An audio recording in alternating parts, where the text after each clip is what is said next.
Bonjour à tous. Bon, je voulais parler ce matin de Raphaël Arnaud, qui a invité hier le collectif, donc l'organisation CCIE à l'Assemblée nationale. Donc CCIE, c'est l'ancien CCIF qui avait été dissous par Darmanin. C'est une organisation comment dire, anti-républicain, tout simplement. C'est une organisation qui est proche des frères musulmans.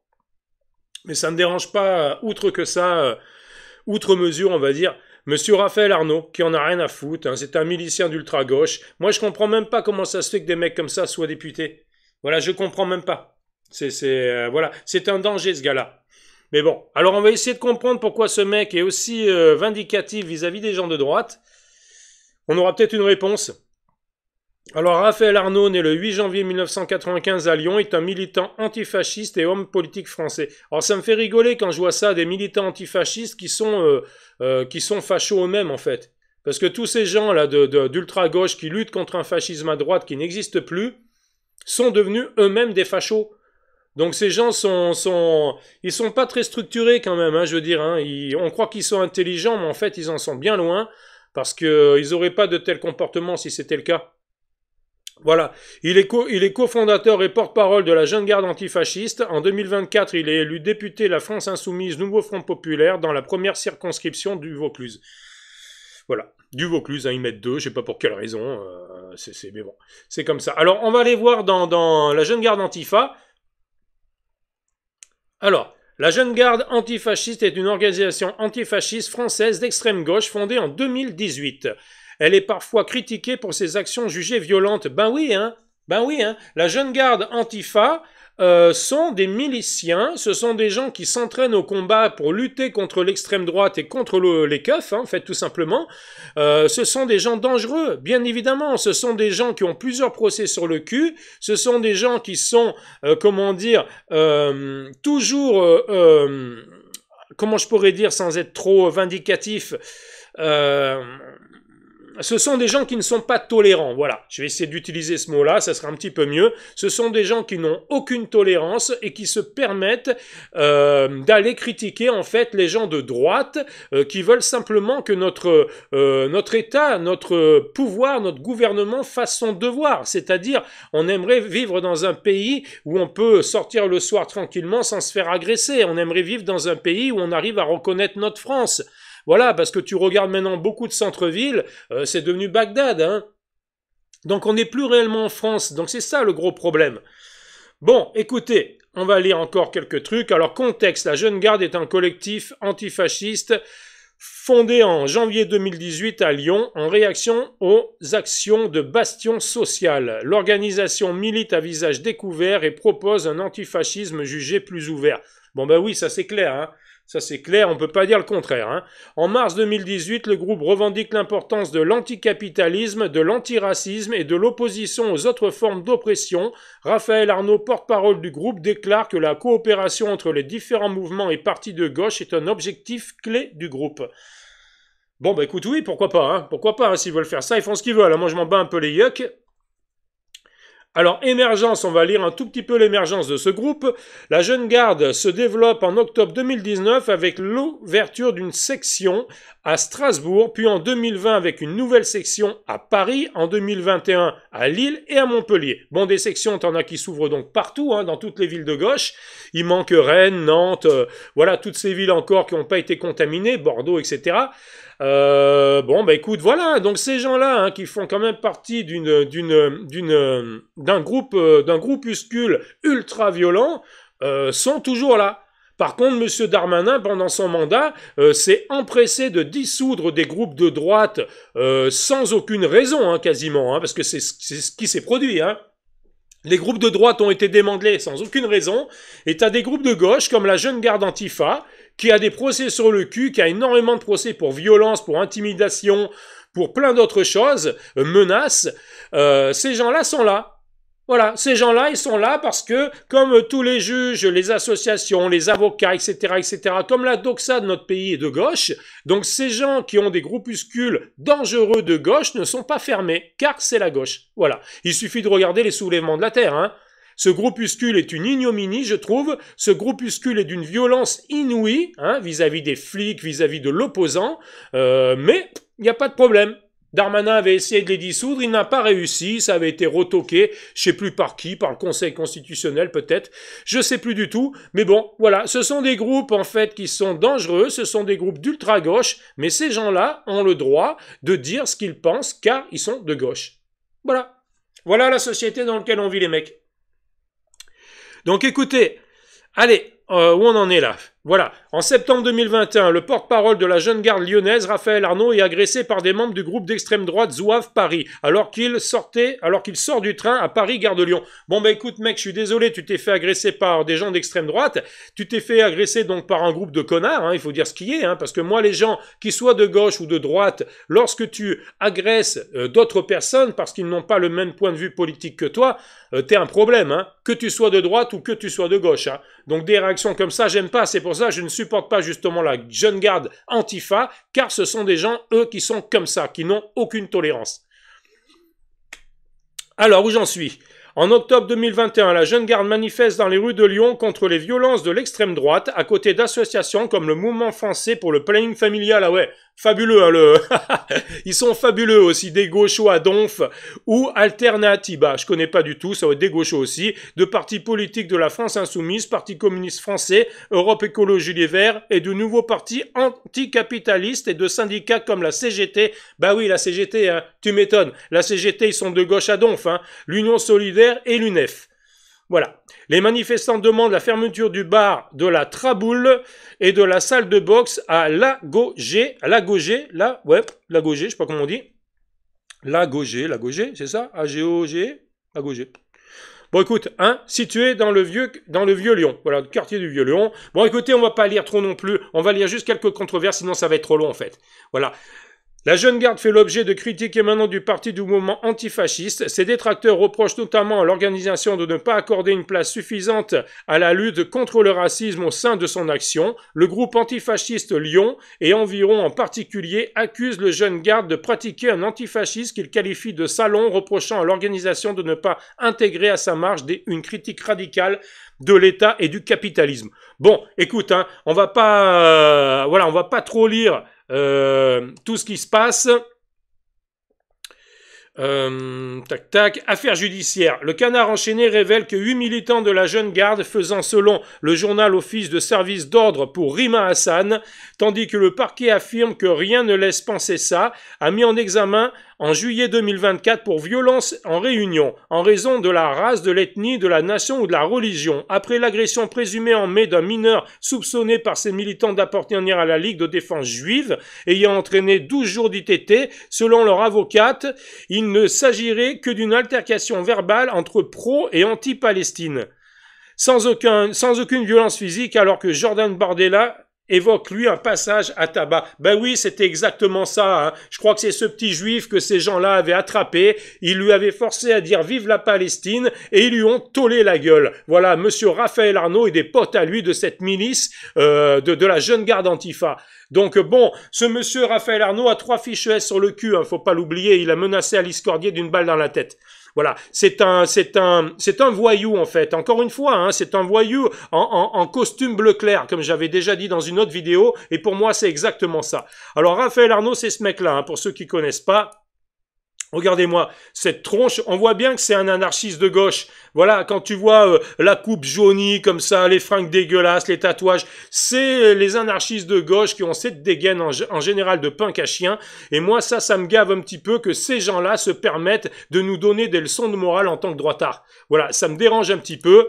Voilà, on a ça, trombine aussi ici. On va revenir en arrière. Voilà, c'est celui-ci, monsieur Raphaël Arnaud. Ah là là là là. Voilà sa trombine. Hein. Moi, perso, j'ai du mal. Hein. Perso, j'ai du mal. Voilà, deuxième photo, il est là sur la droite avec madame Manon Aubry en plein milieu, là, qui arrive à la hauteur de la table, hein, le petit mouton.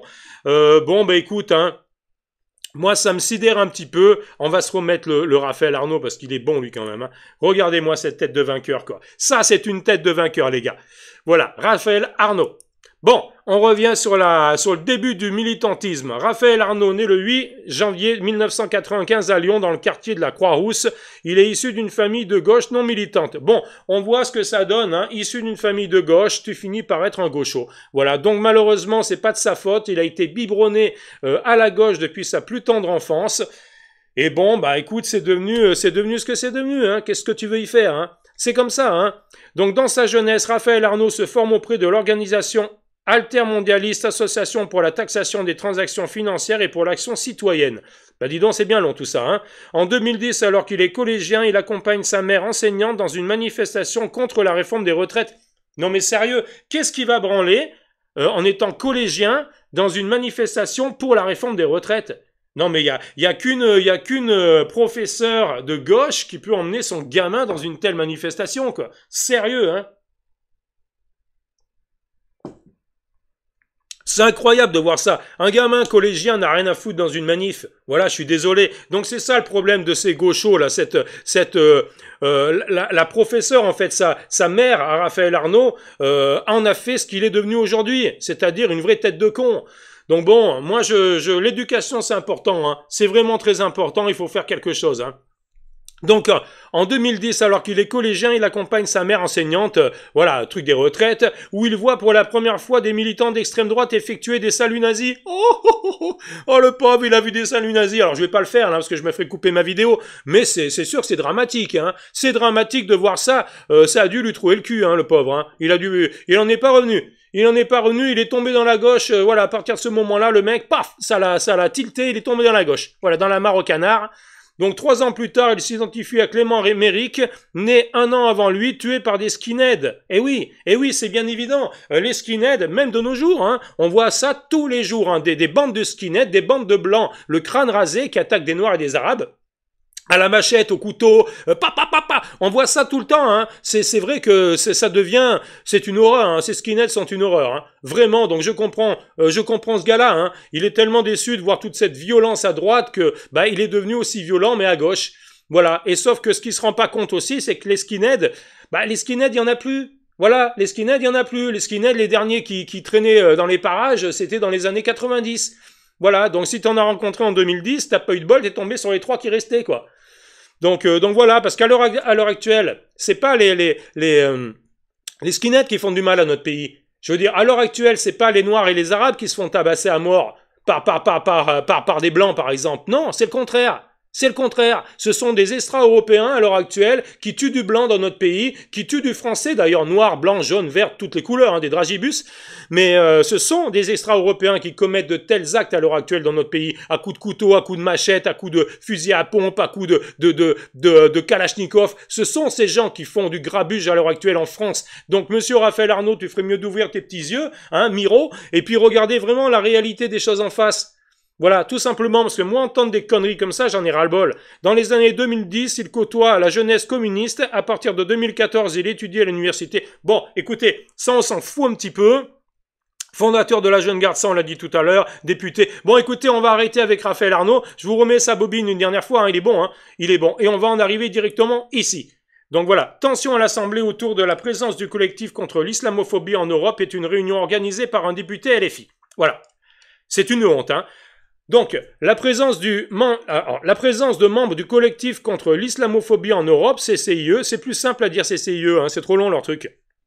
À une table ronde organisée mercredi 12 mars par Raphaël Arnault, la France Insoumise, a été vivement critiquée par des élus de droite, de l'Union des droites et du Rassemblement national. Bon, le ministre de l'Intérieur Bruno Retailleau qualifie l'association de faux nez européens au CCIF. Bah oui, c'est exactement ça, hein. C'est exactement ça, le CCIE, c'est le CCIF. Au lieu d'être en France, il est en Belgique. Voilà, mais ce sont les mêmes mecs qui sont à l'intérieur, les mêmes racistes. Voilà, contre la République française. Donc, bon, le CCIF a été dissous en 2020. Hein. LFI continue de se complaire dans sa proximité inacceptable avec les islamistes. Bon, ben c'est exactement ça. Hein. C'est exactement ça.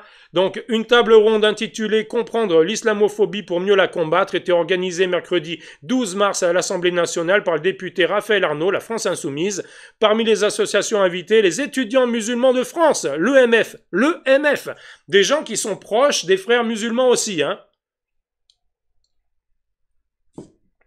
Incroyable. Et le collectif contre l'islamophobie en Europe, donc le CCIE, c'est la participation de ces derniers qui a concentré les critiques. Voilà, point. Le CCIE, basé en Belgique, est qualifié par le ministre de l'Intérieur Bruno Retailleau de faux nez européen au collectif contre l'islamophobie en France, dont la dissolution avait été prononcée en Conseil des ministres en décembre 2020. Bon ben oui, hein. Dans un courrier daté du 10 mars, les députés Hanan Mansouri et Mathieu Bloch ou Bloch, je ne sais pas comment on dit, tous deux membres du groupe Union des droites, donc l'UDR, présidé par Éric Ciotti, demandaient à la présidente du Parlement Bourbon, Yael Braun-Pivet, d'empêcher l'inconcevable en interdisant la venue des membres du CCIE. Bah oui, c'est quand même normal, hein. Si des représentations de cette organisation islamiste devaient entrer dans l'enceinte de islamistes, hein, putain, ils font des fautes. Alors déjà que j'ai du mal à lire, si en plus ils font des fautes, si des représentations de cette organisation islamiste devaient entrer dans l'enceinte de l'Assemblée nationale, ce serait une véritable gifle donnée à la République, dénonçait-il. Ben oui, oui, tout simplement. Tu peux pas mettre des gens anti-républicains, tu peux pas les faire venir à l'Assemblée, faut arrêter de déconner au bout d'un moment. Faut arrêter, merde, putain, c'est quoi ce délire? Alors, déplorant l'invitation de ce collectif et jugeant condamnable que les élus fassent entrer à l'Assemblée nationale des personnes dont les pratiques et les discours apparaissent comme contraires aux valeurs de la République, c'est ce que je viens de dire, hein. Yael Braun-Pivet a cependant indiqué via un communiqué qu'après avoir fait procéder aux vérifications requises, il était apparu qu'en l'état des informations requises, que cette réunion pouvait se tenir sous réserve que soient respectées les règles de comportement qui s'imposent dans une enceinte démocratique. Bon, ben écoutez, moi ce que je vois c'est qu'Yael Braun-Pivet s'est couché encore devant la LFI, hein, comme ils ont l'habitude de faire d'ailleurs tous ces macronistes, c'est quand même assez honteux. Bon, ben qu'est-ce que tu veux que je te dise, hein, ils ont pas de... Voilà, ils ont rien dans le bide tous ces gens-là. Ils ont rien dans le bide. Voilà, le ministre de l'Intérieur Bruno Retailleau a quant à lui dénoncé une provocation de la part de la France Insoumise. Bien évidemment que c'est une provocation de la part de la France Insoumise, de la part de ce Raphaël Arnaud. Oui, c'est une provocation. L'article 13 du règlement intérieur de l'Assemblée stipule que Yael Braun-Pivet est chargée de veiller à la sûreté intérieure et extérieure de l'institution.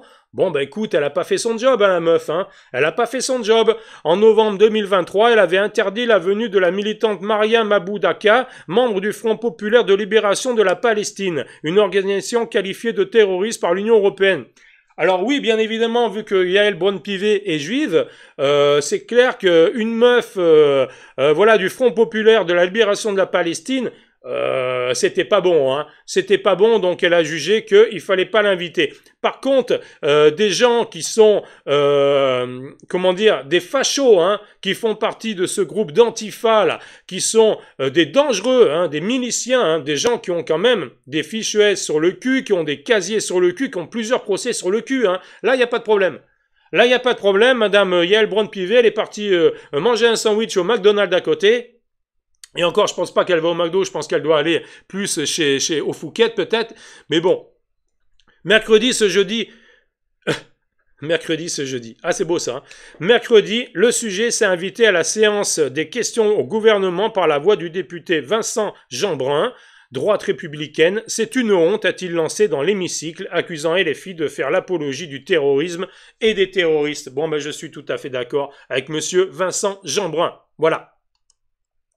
On va vite finir parce que ça doit faire un petit moment. Je crois que les Français attendent de nous plus souvent des compromis que des conflits, plus souvent des initiatives que des invectives, a répondu le ministre des Relations avec le Parlement, Patrick Mignola. Bon, ben il a entièrement raison ce monsieur, hein. Bien évidemment, il faut faire de la politique et il faut arrêter de s'invectiver. Donc les gars de LFI, ouvrez vos oreilles, arrêtez d'invectiver les gens et faites de la politique. Voilà, si vous savez la faire, bien évidemment. Ce qui n'est, je pense, pas le cas. Quant aux initiatives qui peuvent être prises contre tel ou tel agissement de tel ou tel député ou tel groupe parlementaire, il s'agit de la prérogative exclusive du bureau de l'Assemblée nationale. Bon, écoute, hein, c'est assez... voilà, peu après, plusieurs députés UDR, dont Hanan Mansouri et Charles Aloncle, se sont rendus à la table ronde organisée par Raphaël Arnaud. On s'est dit qu'on allait quand même remettre l'extrait du journal officiel mentionnant que l'association avait été qu'il avait invité, était islamiste et dissoute. Donc ça, c'est madame certainement Hanan Mansouri qui parle. Voilà. Donc, et ces gens-là, donc, ont été insultés. Sur les images diffusées par Anand Mansouri, on entend Raphaël Arnaud traiter les députés UDR de racistes. Bon, oui, j'ai vu les images, et effectivement, monsieur Raphaël Arnaud met ces deux personnes dehors, en fait, hein, en les traitant de racistes. Voilà. Donc, ce qui est dangereux avec ces gens-là, c'est que ce sont des gens qui se permettent, en fait, de faire ce qu'ils veulent, en fait. Voilà. Ce qu'ils veulent, il n'y a aucun souci. Et moi, c'est ça qui me dérange. C'est ça qui me dérange. Ce mec fait une conférence, une réunion à l'Assemblée nationale avec des gens qui sont des organisations qui sont anti-républicaines, qui sont très problématiques par rapport à notre État, hein, à notre culture, mais il n'y a aucun souci, hein. Il n'y a aucun souci. On voit bien que ce sont des idéologues, ces gens-là. Voilà, ce sont des gens qui lèchent le cul à l'immigration, car ce sont leur électorat, tout simplement. Cette immigration est l'électorat de tous ces gens de LFI, donc c'est bien évident qu'ils vont pas cracher dessus, quoi. Voilà, donc moi, ça me gave un peu de voir tout ça. On va terminer avec ça, je crois que c'est les dernières phrases. Le 7 mars sur X, Raphaël Arnaud avait rappelé à ceux qui voulaient assister à cette table ronde qu'il s'agissait du dernier jour pour s'inscrire. Au vu de la violence médiatique qui se déchaîne sur certains et surtout certaines participantes, la réunion ne sera pas ouverte à la presse. Explique ce mercredi en amont à LCP l'entourage du député du Vaucluse. Bon, notre combat contre l'islamophobie ne faiblira pas, a réagi sur X après l'altercation le groupe de la France Insoumise, affirmant qu'il était hors de question qu'une minorité violente de députés d'extrême droite fasse sa loi à l'Assemblée nationale. Non mais c'est incroyable, hein. C'est incroyable, hein. Ces gens-là s'arrogent le droit d'inviter des groupuscules anti-république à l'Assemblée nationale et ils virent les gens qui sont de droite, donc régaliens, républicains, et après tu as ces gens qui disent voilà, qu'une minorité violente de députés d'extrême droite fasse sa loi à l'Assemblée nationale. Ils ont peur qu'une minorité violente de députés d'extrême droite fasse sa loi à l'Assemblée nationale. C'est une honte. C'est une honte de lire des choses comme ça. Ce mec me débecte. C'est vraiment une honte, hein. C'est pas normal de lire ça. C'est pas normal. Voilà, on va terminer avec ça. Dernier épisode de la journée autour de ces tensions. La présidente du groupe de la France Insoumise, Mathilde Panot, a écrit à Yael Braun-Pivet pour demander que des sanctions soient envisagées à l'encontre des députés dont elle qualifie le comportement de perturbateur. Donc je pense que Madame Panot vise les gens de droite et elle veut donc porter plainte contre les gens de droite. Bon, moi, de toute façon, une Mathilde Panot, je veux dire, cette personne détestable, qui ricanait lors de la mort de Jean-Marie Le Pen et qui donnait raison à tous ces jeunes décérébrés qui avaient fait la fête, lorsque Monsieur Jean-Marie Le Pen est mort. Bon, comment veux-tu considérer quelqu'un alors que cette femme rigolait quand Jean-Marie Le Pen est mort et qu'elle a donné raison aux gens de faire la fête sur la mort de Jean-Marie Le Pen? Comment veux-tu prendre cette femme au sérieux? C'est une sale gaucho, qui moi personnellement me débecte, mais ces gens, malheureusement, ont une certaine aura. Par rapport à l'Assemblée nationale. C'est ça qui est dingue. Ces gens sont députés, ces gens propagent la haine. Voilà, ces gens propagent la haine et je suis vraiment totalement contre ça. Bon, écoutez, je vais arrêter parce que ça va être trop long. On va se remettre la tête du comique là parce que ça fait du bien de voir sa trombine.